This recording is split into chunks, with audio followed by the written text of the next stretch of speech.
खबर गुजरात में बीएसएफ के 176वें बटालियन कैंपस हरिपर भुज में बीएसएफ के 61वें स्थापना दिवस के मौके पर अमित शाह ने बयान दिया। केंद्रीय गृह मंत्री अमित शाह ने कहा, दुर्भाग्य से कुछ राजनीतिक पार्टियां घुसपैठियों को खत्म करने के अभियान को कमजोर करने की कोशिश कर रही हैं। ये राजनीतिक पार्टियां एसआईआर और निर्वाचन आयोग की वोटर लिस्ट को साफ करने का विरोध कर रही हैं। मैं आज ये साफ करना चाहता हूं कि हम अकेले ही इस देश से सभी घुसपैठियों को बाहर करेंगे। ये हमारा आपसे वादा है। एसआईआर देश और हमारे लोकतंत्र की रक्षा करने का एक प्रोसेस है। आज मैं देश के लोगों से अपील करना चाहता हूं कि वो एसआईआर प्रोसेस का पूरा समर्थन करें। मैं घुसपैठियों को बचाने में शामिल उन राजनीतिक पार्टियों को चेतावनी देना चाहता हूं कि बिहार चुनाव देश के लोगों का जनादेश है। दुर्भाग्य की बात है, कुछ राजनीतिक दल एक घुसपैठिया हटाओ का जो अभियान है इसको निर्बल करने में लगे। चुनाव आयोग द्वारा जो एसआईआर की प्रक्रिया चल रही है इसका खिलाफत कर रहे हैं। इस देश में से एक एक घुसपैठिए को चुन चुन कर बाहर निकालेंगे, ये हमारा प्रण है। कोई घुसपैठिए को अधिकार नहीं है कि हमारी लोकतांत्रिक प्रणालिका को वो प्रदूषित करे। और मैं आगाह भी करना चाहता हूं उन राजनीतिक दलों को जो घुसपैठियों के संरक्षण में लगे हैं। बिहार के चुनाव देश की जनता का मैंडेट है और वो मैंडेट घुसपैठियों की उपस्थिति के खिलाफ। और बात बिहार की सियासत की। बिहार में चुनाव और नई सरकार के गठन के बाद एक बार फिर से पॉलिटिक्स में परिवारवाद का मुद्दा गरमाने लगा है। कल जिस तरीके से मंत्रियों का शपथ ग्रहण हुआ उसको लेकर आरजेडी ने एनडीए के परिवारवाद पर सवाल उठाए। खासतौर पर आरजेडी के निशाने पर जीतन राम मांझी की पार्टी हम और उपेंद्र कुशवाहा की पार्टी आरएलएम है और इसको लेकर लगातार सवाल उठाए जा रहे हैं। और ये सवाल क्यों उठाए जा रहे हैं समझिए। हम का परिवारवाद जिसको लेकर सवाल उठाया जा रहा है, जीतन राम मांझी केंद्रीय मंत्री हैं। देखिए संतोष सुमन जो कि बेटा है, मंत्री पद है उनके पास। दीपा मांझी जो कि बहू हैं, एमएलए हैं। इसके अलावा देखिए दामाद हैं प्रफुल्ल कुमार मांझी जो कि एमएलए हैं। ज्योति देवी समधन है और ये भी एमएलए हैं। और आरजेडी का कहना है कि जिस तरीके से घेरा जाता है आरजेडी को, तमाम पार्टियों को, कांग्रेस को, तो ये फिर क्या है। और अब देखिए उपेंद्र कुशवाहा के बेटे ने, दीपक प्रकाश ने कल मंत्री पद के लिए शपथ ग्रहण की। उसके बाद से ये चर्चा में आ गए। स्नेहलता कुशवाहा जो कि उपेंद्र कुशवाहा की पत्नी है, एमएलए हैं, और उनके बेटे हैं दीपक प्रकाश जो कि मंत्री हैं। और वो कल जब शपथ ग्रहण ले रहे थे उसके बाद से ही वो चर्चा में आए और कहा गया कि इतनी भागम दौड़ में वो पहुंचे कि उनके पास कुर्ता सिलवाने का भी समय नहीं था। देखिए परिवारवाद के सवाल पर आरजेडी ने भी जवाब दिया है और पूछा कि अब वो एनडीए के बड़े नेताओं को इस पर जवाब देना चाहिए जो आरजेडी पर लगातार आरोप लगा रहे थे। और आरजेडी लगातार सवाल पूछ रही है। आरजेडी की तरफ से कहा जा रहा है कि एनडीए की तरफ से तमाम बड़े नेता परिवारवाद को लेकर घेरते हैं। चुनाव प्रचार में भी बड़ी जोर शोर से तमाम आरोप लगाए गए, लेकिन अब जवाब देना होगा खुद में परिवारवाद कैसे हावी है। आरजेडी की तरफ से क्या बयान दिया गया, सुनवाते हैं। ऊपर आरोप लगाए जाते थे, आज तो सब सामने है। इसका जवाब तो देना पड़ेगा ना आदरणीय प्रधानमंत्री जी को, आदरणीय मुख्यमंत्री जी को। ये तो पूरी तरह से एक्सपोज हो गए। प्रधानमंत्री मोदी लगातार परिवारवाद का निशाना भी साधते रहे। इसलिए हमने कहा कि अब ये क्या कहेंगे, जिनके वो सूप में ही हजारों छेद हो, वो चलने पर क्या सवाल खड़े करेंगे। और वहीं जेडीयू प्रवक्ता नीरज कुमार ने आरजेडी पर जोरदार निशाना साधा। उन्होंने कहा कि राष्ट्रीय जनता दल को परिवारवाद पर बोलने का कोई हक नहीं। 100 चूहे खाकर बिल्ली हज को चले। लालू यादव की संतान होने के कारण तेजस्वी यादव को उप मुख्यमंत्री और तेज प्रताप यादव को मंत्री बना दिया गया। राष्ट्रीय जनता दल को तो परिवारवाद पर बोलने का नैतिक दायित्व और बोध भी नहीं है, क्योंकि आप तो परिवारवाद के उस संस्करण के हैं कि पार्टी ही परिवार है, परिवार ही पार्टी है। नहीं तो आखिर क्या उपलब्धि है, ना अनुभव उनके पास। केवल लालू जी का बेटा होने के चलते विधायक नहीं, सीधा तेजस्वी यादव को उप मुख्यमंत्री बना दिया गया। जनता भी मुस्कुरा रही है कि 100 चूहा खा के बिल्ली चली हज करने। और देखिए इधर बीजेपी के राष्ट्रीय प्रवक्ता शहनवाज हुसैन ने भी एनडीए में परिवारवाद पर बीजेपी और सहयोगी दलों का बचाव किया। बयान सुनवाते हैं आपको। दुनिया में जीत के आई, उसको सेवा का मौका मिला और आरजेडी के लोगों को कोई कुछ नहीं मिल रहा है इसमें, तो कह रहे हैं परिवारवाद के 10 लोग हैं। वो पहले से विधायक थे, कई जो बने हैं वो लोग बीजेपी के नेता हैं। अब बीजेपी के जो नेता के परिवार के लोग हैं वो बीजेपी में काम नहीं करेंगे तो क्या लालटेन पकड़ेंगे जाके?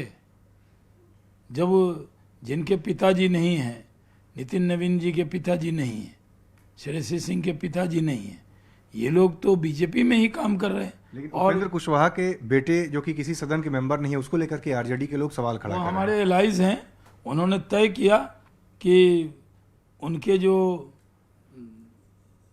विधायकों में की जगह अपने पुत्र को बनाएं, क्योंकि वो पार्टी को आगे बढ़ाना चाहते हैं। उन्होंने जो नाम दिए वो नाम तय किया गया और एक युवा को मौका दिया, पढ़ा लिखा नौजवान है, क्यों इतराज़ हो रहा है किसी को? वो एमएलसी बनेगा और फिर मंत्रालय में अच्छे से काम करे। और परिवारवाद के आरोप पर केंद्रीय मंत्री गिरिराज सिंह ने कहा कि लालू यादव जी अपने परिवार को सम्मान नहीं करते, अपनी बेटी बहू का सम्मान नहीं करते, राज्य की जनता उनका सम्मान कैसे करेगी? इसी में उनकी पार्टी का सुपड़ा साफ हुआ है। राहुल गांधी हो या तेजस्वी हो, इस बात को समझना चाहिए कि जिस ढंग से लालू जी बच्ची और बहू लगातार उनके ऊपर बदसलूकी का आरोप लगा रही हैं, मारपीट का आरोप लगा रही हैं, जो कि दुर्भाग्यपूर्ण है। बिहार की जनता इससे अपमानित है। बंगाल में एसआईआर को लेकर गिरिराज सिंह ने बयान दिया, कहा कि बंगाल में एसआईआर होगा, बंगाल में जंगल राज को खत्म किया जाएगा, बंगाल से बांग्लादेशी और रोहिंग्या मुसलमानों को निकाला जाएगा। ममता दीदी अब बचा नहीं पाएंगी, बंगाल को बांग्लादेश नहीं बनने दिया जाएगा। लालू यादव जी अपने परिवार को सम्मान नहीं कर सकते, अपने बेटी बहू का सम्मान नहीं कर सकते, तो वो राज्य की जनता उनका सम्मान कैसे करेगी? और इसी में उनके पार्टी का थोपड़ा साफ हुआ है। राहुल गांधी हों या तेजस्वी हों, इस बात को समझने में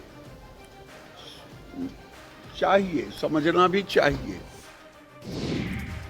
और अब बात पीके की। जन सुराज के संयोजक प्रशांत किशोर ने भीतिहरवा गांधी आश्रम में अपना मौन उपवास तोड़ा और जन आंदोलन को मजबूत करने का संकल्प लिया। इस दौरान प्रशांत किशोर ने कहा कि मैं बिहार के लोगों से वादा करता हूं कि अगले 5 सालों में जो भी कमाऊंगा उसका कम से कम 90% जन सुराज की इस पहल को दान किया जाएगा। साथ ही अपने परिवार के लिए दिल्ली में एक घर को छोड़कर पिछले 20 सालों में अर्जित अपनी सारी संपत्ति इस पहल को दान करूंगा। ये पहल पैसों की कमी के कारण नहीं रुकेगी। आपके सामने, बिहार की जनता के सामने कमिट कर रहा हूं, आने वाले 5 साल तक मैंने ये भी संकल्प लिया है, जो कुछ भी मैं कमाऊंगा अगले 5 साल में, उसका 90%, कम से कम 90% जन सुराज के इस अभियान के लिए डोनेट कर रहे हैं। यही नहीं, पिछले 20 बरस में मैंने अपने द्वारा अर्जित की गई जो भी मेरी चल अचल संपत्ति है, मैंने अपने परिवार के लिए दिल्ली में एक घर को छोड़कर बाकी सारी संपत्ति को जन सुराज के इस अभियान के लिए डोनेट कर रहा हूं। और धनबाद में कोयला घोटाले की जांच के तहत ईडी ने आज सुबह 5:30 बजे से बड़ी कार्रवाई करते हुए 18 ठिकानों पर एक साथ छापेमारी शुरू की।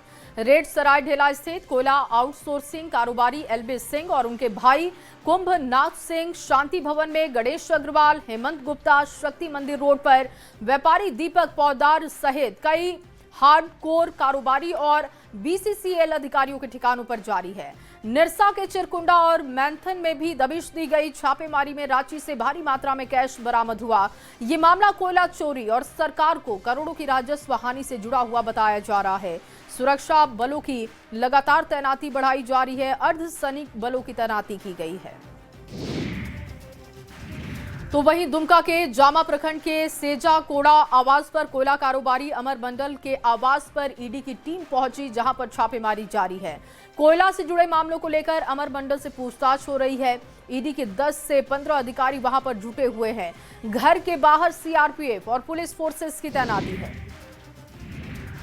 तो वहीं पश्चिम बंगाल में भी ईडी की दबिश जारी है। कोलकाता में 24 ठिकानों पर ईडी की रेड। कोलकाता में रेड के दौरान ईडी को कैश और गहने बरामद हुए। देखिए, बंगाल के दुर्गापुर, पुरुलिया, हावड़ा समेत कई जगहों पर ये रेड हो रही है। झारखंड में भी करीब 18 जगहों पर ईडी की दबिश जारी है और ये तस्वीरें आपको दिखा रहे हैं जहां पर ईडी की छापेमारी लगातार चल रही है। देखिए, हावड़ा बंगाल की तस्वीर आप देख रहे हैं, रेड में कैश और गहने बरामद हुए। धनबाद झारखंड की तस्वीर आप देख रहे हैं, झारखंड में भी कई जगहों पर ईडी की दबिश देखने को मिल रही है। और विधेयक को मंजूरी देने के मामले में सुप्रीम कोर्ट का एक और बड़ा फैसला सामने आ चुका है। विधेयक मंजूरी पर सुप्रीम कोर्ट ने कहा कि राष्ट्रपति और राज्यपाल के लिए समय सीमा तय नहीं की जा सकती, लेकिन राज्यपाल अनुच्छेद 200 के दायरे से बाहर जाकर किसी विधेयक को अनिश्चित काल तक लंबित नहीं रख सकते। फैसले के बाद झारखंड में जेएमएम और बीजेपी ने इस पर अपनी प्रतिक्रिया दी है।